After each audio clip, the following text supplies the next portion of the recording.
Hello, ഇന്നത്തെ lunch special മത്തങ്ങ എരിശ്ശേരി. 1½ cup കഷ്ണങ്ങളാക്കിയ മത്തങ്ങ കുക്കറിലോട്ടിടുക.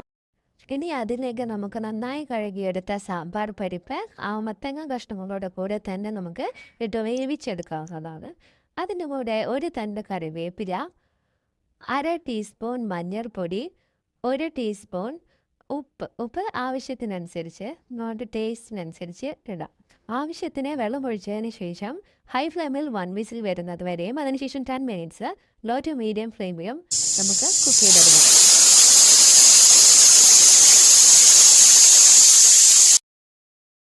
ഒരു മിക്സിയുടെ ജാറിൽ അരമുറി തേങ്ങ, 1/2 ടീസ്പൂൺ മഞ്ഞൾപ്പൊടി, 1 teaspoon Kashmiri chilli powder, 1/2 teaspoon ജീരകം, 2 കുഞ്ഞുള്ളി, 3-4 അല്ലി വെളുത്തുള്ളി ഇവയൊക്കെ ഇട്ട് നന്നായിട്ടൊന്ന് ക്രഷ് ചെയ്തെടുക്കാം.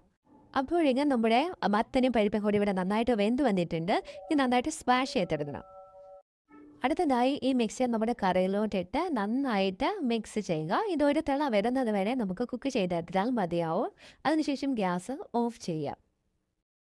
അടുത്തതായി താളിക്കൽ പരിപാടിയാണ്. ഇതിന് വേണ്ടിയിട്ട് 1 ടേബിൾ സ്പൂൺ കോക്കനട്ട് ഓയിലോട്ട് 1 ടീസ്പൂൺ നെയ്യാണ് ഞാൻ ഒഴിക്കുന്നത്. നെയ്യ് ഇടുന്നതുകൊണ്ട് ഒരു സ്പെഷ്യൽ ടേസ്റ്റ് എനിക്ക് കറിക്ക് കിട്ടുന്നുണ്ട്, അത് ഒഴിവാക്കരുത്.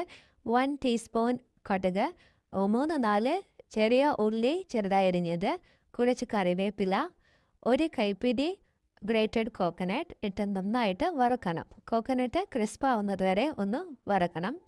ഇത് കോക്കനട്ട് ഇങ്ങനെ വറുത്തിടുന്നതുകൊണ്ട് കറിക്ക് നല്ലൊരു രുചി കിട്ടുന്നുണ്ട്. ദെൻ അവസാനമായി കുറച്ച് ഉലുവാപ്പൊടിയും കൂടി ഇടാവുന്നതാണ്. താളിച്ചത് കറിയിലോട്ട് ഒഴിച്ച് ഒരു 5 മിനിറ്റ്സ് മൂടി വെച്ചതിന് ശേഷം സെർവ് ചെയ്യുന്നതായിരിക്കും ബെറ്റർ. അപ്പോൾ അത്രയേ ഉള്ളൂ, നമ്മുടെ ടേസ്റ്റി മത്തങ്ങ എരിശ്ശേരി റെഡി. So follow